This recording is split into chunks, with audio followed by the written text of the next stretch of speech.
بفتكر انه اهم مسج نطلع بها من الحرب دي انه اي زول فينا لازم يراجع نفسه. كانت مأساة كبيرة، الناس تعبت فيها شديد، ما الناس ضاقت فيها المرة زي ما بيقولوا. لا، عشان احنا نمشي لقدام المفروض نراجع نفسنا. كل الناس تتكلم انه يقول لك الحكومة المفروض تعمل، المفروض تسوي. ما في زول يتكلم انه هو المفروض يبدأ بنفسه اول حاجة.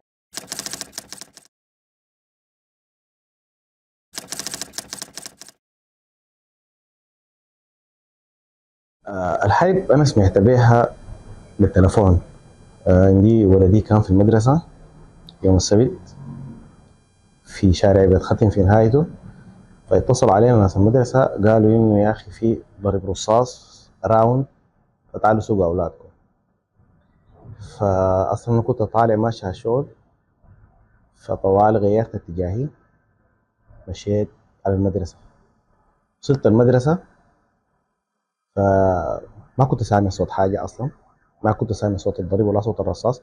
فحسيت إنه ناس المدرسة دي مؤفرين، بس يعني الموضوع إنه ما في حاجة يعني. لكن لما مشيت لقيت في كم أبو طالب كده يعني موجودين، فقالوا إنه في أصوات رصاص. فاستلمت عمرو ولدي الكبير وجيت راجع ماشي على ناصر، ساكنين في ناصر. ففي الشارع، شارع بيت ختم بالتحديد، فجأة كده الحركة بقت ما طبيعية. بقيت أحس إنه العربات ماشية بسرعة، الناس دي يعني الحركة ما طبيعية في الشارع، الناس دي مخلوعة كده، الناس دي بتتجارى.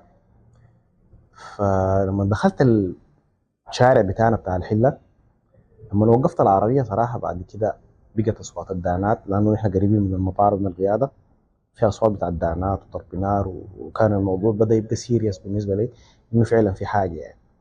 فدخلت البيت، لما قعدت في البيت بتاعنا في ناصر، كل شويه الصوت ماشي زايد، الصوت ماشي زايد، الصوت ماشي زايد، وضرب النار زايد، بيجي يبقى قريب.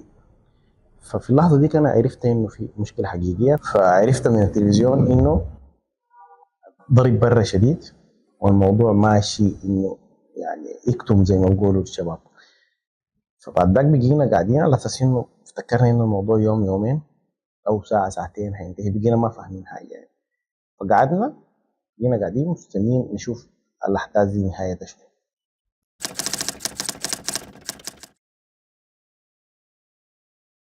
انا صراحه عرفت انه هي دي حرب بعد 2 days او 3 days، يعني بعد يومين ثلاثه كده حتى اقتنعت انه دي حرب يعني. لحد اليوم الثاني كان عندي امل انه الموضوع هينتهي يعني. كان في قرارات نفسي كده انه الموضوع ده زي كل مره بتحصل مناوشات يوم يومين وبعد ذاك هتنتهي. لما عرفت انه هي دي حرب حقيقيه بعد 4 يوم تقريبا من الضرب، والضرب بقى شديد والرصاص بقى يخش علينا جوا البيت، وبقينا عايشين في رعب يعني. اشياء بقت في طيران، وبقى في ضرب دانات، وبقي نسمع انه الدانات وقعت في البيت الفلاني. يعني يمكن في منطقتنا نحن في امتداد ناصر كل يوم كان بتقع دانه، وعندنا كم نفر يتوفوا ربنا يرحمه ونغفر لهم، دانات وقعت لهم في البيوت يعني. فبعد ذاك لما عرفت انه الموضوع ده جادي،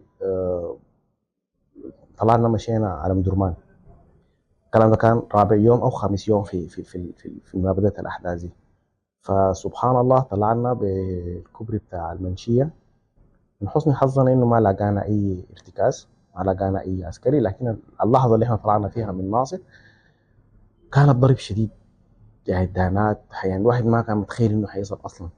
يعني هو طالع وطالع لمجهول زي ما بقولوا، ما عارف روحه، يمكن تصل يمكن ما تصل. كان معي الاولاد في العربيه، فانت شايل هم روحك وشايل هم اولادك. وبعدين يعني حتى في ناصر لما كنا قاعدين الواحد ما كان بينوم، لانه الاطفال ما قاعدين ينوموا من صوت الضرب. انت خايف عليهم وانت براك في البيت ما عارف تعمل شنو. يعني بجد كان احساس بتاع عجز كده، بيجيك احساس كان غريب، انت ما عارف، لا قادر تحمي اولادك، لا قادر تمسكهم يعني. حاسس انك عاجز، ما في يدك حاجه تعملها، انت راجي بس رحمه ربنا سبحانه وتعالى. فلما عرفتها بعد ذاك طلعت مشيت ام درمان لنسابتنا في ابروف. مرقنا بكوبري المنشيه، ما لقينا حاجه. لما وصلنا شرق النيل في حله كوكو الوضع كان مختلف تماما، الحياه كان فيما بعد حياه يعني. الحياه كان وقفت تماما، اننا كان في ناصر ما كان عندنا الدكاكين مقفلات، والناس يعني تمشي للجامع ما بتقدر تصلي قبلك. فلما وصلنا حلة كوكو فكان الوقت ذاك لسه الحرب ما امتدت في المناطق دي، او هم يعني عارفين لكن ما بيسمعوا بها سمع بس. فلما وصلنا لقينا انه الناس حياة يعني شبه طبيعية، ما طبيعية لكن شبه طبيعية. الناس واقفين في صف البنزين، واقفين في صف العيش. يمكن نحن من اوائل الناس اللي تضررنا بالحرب دي، والناس اللي بديناها في الاول يعني. بعد ذاك امتدت لحتات ثانيه في مناطق ثانيه برضه يمكن بدت فيها، لكن احنا برضه كنا من اوائل الناس للقرب بتاعنا الشديد من منطقه الغياده والمطار. بعد ذاك لما وصلنا مدرمان لقينا برضه الحياه فيها لسه يعني في اصوات بتاعت رصاص لكن بعيد متقطع. قاعد وفي مويه وفي كهرباء. احنا كان لا مويه لا كهرباء في البيت. لقينا المويه والكهرباء كان موجوده. فقعدنا في مدرمان بعد ذاك لحد العيد عيدنا في مدرمان. بعد ذاك كان القرار بتاع انه الناس وضع ماشي سيء، الناس لازم تطلع من الخرطوم تسافر. فكان القرار بتاع السفر وسافرنا جينا حلفا. الاولاد قعدوا يومين في حلفا، بعد ذاك خشوا مصر. يعني احنا لانه كان علينا تاشيره، انا قعدت 38 يوم في حلفا. اخذت التاشيره ثم بعد ذاك دخلت مصر.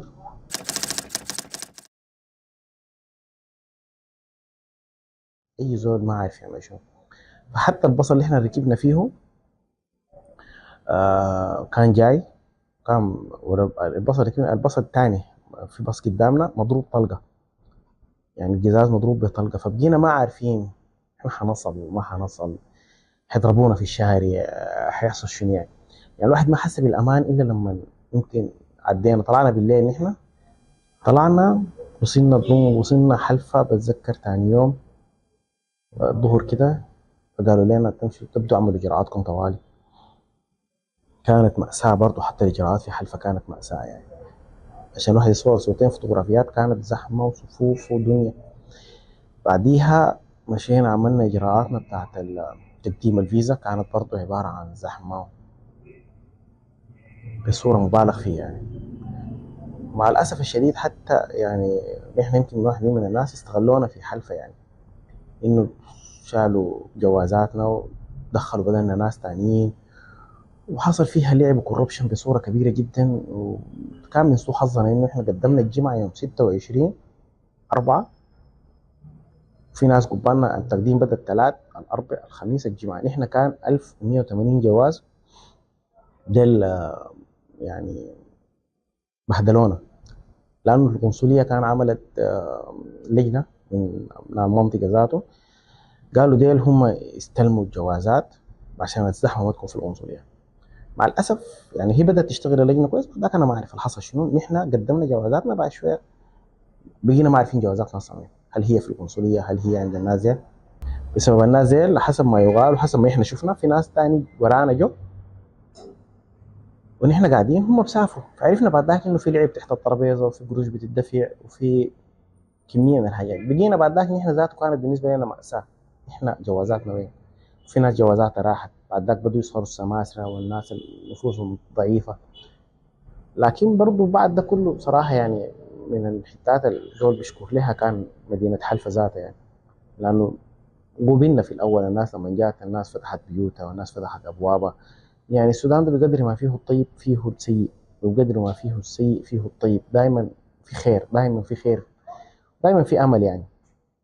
والناس بقت هسه حاليا عايشه بامل البلد تروق وترجع والناس ترجع تاني زي ما كانت.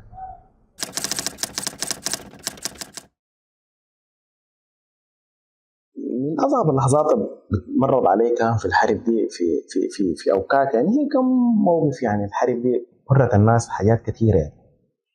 انت اصعب موقف كان بيكون انك انت معك اطفالك معك اولادك، انت ما عارف بيسالوك في شنو يا بابا، انت بتكون ما عندك لهم رد، ما عارف في شنو.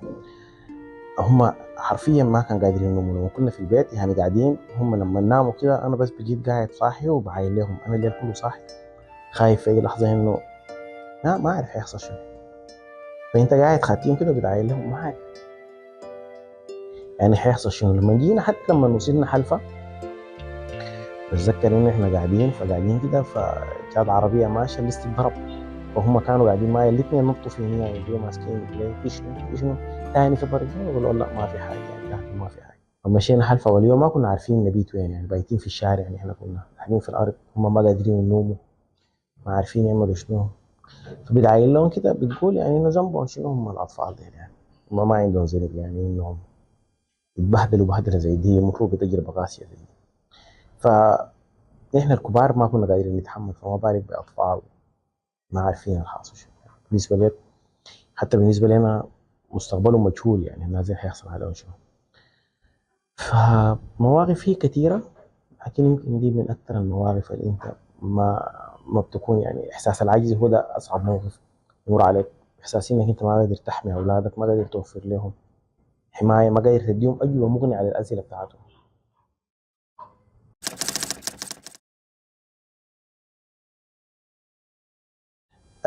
من الصعب جدا إنه الزول يتأقلم مع الحرب، لأن الحرب دي ما معروفة حدها وين. واحد اتنين، أنت ما بتعرف بعد ساعة بيحصل شنو، بعد ثانية بيحصل شنو، ممكن تدوب بعد ثانية خبر بتاع وفاة زول عزيز عليك. أنا عندي ولد خالتي ضربوه رصاص جوا البيت قتلوه. عندنا صاحبنا دانا شالته برا قطعته لأشلاء، هو أخوه ربنا يتقبلهم ويرحمهم كلهم إن شاء الله يا رب. عندنا خالنا يتوفى لأنه ما لاقين له عنده فشل كلوي، ما لاقين له العلاج المناسب، ما لاقين له القسطرة المناسبة. فما في زول بيتأقلم مع الحرب. صعب جدا إنك تقول أنا تأقلمت مع الحرب، ما بتقدر ولا بتقدر تتأقلم معه. ده غير الناس الحكاوي التانية اللي بنسمعها كل يوم، غير البيوت اللي اتنهبت، غير شقى العمر الراح. فما بسهولة إنه الزول يتأقلم مع الحرب، يتأقلم مع الوضع ده، يعني صعب. نتمنى إنه يعني عشمنا في ربنا كبير، بعد إنه ربنا يعوض الناس كلها، يعوض أي زول شاف أي حاجة في الحرب دي تكون بالنسبة لنا كفارة، وبالنسبة لنا يعني العوض إن شاء الله، عوض ربنا كبير بإذن الله تعالى إن شاء الله.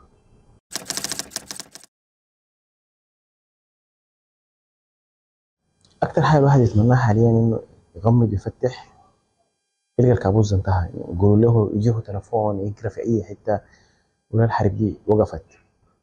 ده يعني تخيل لي ده أجمل شعور حاليا ممكن الواحد يعيشه، يعني بإحساس إنه الواحد راكب ماشي على بلده، على بيتك، مهما قعدنا هنا ومهما تغربنا ومهما عملنا ما زي بيتك. واحساس انه انت اصلا، يعني احساس انت ما طلعت مرقع، انت عارف روحك مارق، انت مرقت مجبر. يعني حاجاتك كلها في البيت، ذكرياتك، حتى شهاداتك، اي حاجه يعني الواحد خلاها في البيت، لانه احنا مرقنا مرقه بتاعت زول ما عارف يعني هو مارق. عكس ناس تانيين يمكن يكون يعني اخذوا فتره برا الحرب وعرفوا انه الحرب دي متواصله، بعد ذاك هم طلعوا. احنا من اوائل الناس اللي مرقنا من منطقتنا، يعني لانه من ناصر، يعني ناس بري او ناصر، من الحرب بدات عندهم بدري شديد واشتدت عندنا شديد، والضرب كان شديد جدا حوالين القياده. احنا مشكلتنا ان احنا محاطين، يعني القياده، المطار، عندهم هناك المركز بتاع هيئه العمليات برضه كان فيه ضرب. فاحنا مرقنا مرق ما فاهمين احنا مارقين وين وماشيين وين وبنعمل في شنو، المفروض نشيل شنو، المفروض نخلي شنو. يعني حتى الواحد في هدوم بيشيل بس الحاجه اللي جاها في وشه خدتها في اقرب شنطه وطلع. فعشان كده نحن نتمنى انه الحرب تنتهي سريع، ربنا يعني يحفظ باقي الارواح بتاعت الناس. البلد اصلا يعني دمرت، لكن عشمنا في ربنا كبير انه السودان يرجع تاني احسن مما كان. ونتمنى يعني انه الحرب دي تكون هي العترة اللي بتصلح المشي، ونرجع اقوى، والسودان يرجع كل الناس ترجع بيوتها مبسوطة مستبشرين إن شاء الله إنه ربنا في النهاية ربنا بيكرمنا بإذنه تعالى.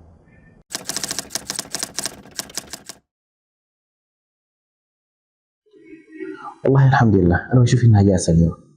أنا بشوف إنها جاية سليمة. طالما الأرواح سليمة الباقي كله سليم. الحمد لله. الواحد يعني في أسر فقدت أولادها، في أسر فقدت أهلها، في ناس ماتوا بالجوع، في ناس ماتوا بالعطش، في ناس ماتوا بالرصاص الطايش. فكون الواحد مرق بأهله وبأسرته، برغم إنه أي فقدنا ناس من أهلنا، لكن في هذا قدر ربنا سبحانه وتعالى، وإحنا ما عندنا حل غير إنه نرضى بالقدر، يعني دي كاتبة لنا ربنا ونقول الحمد لله، ونشوف ونستبشر إنها جهات سليمة إن شاء الله. الحمد لله.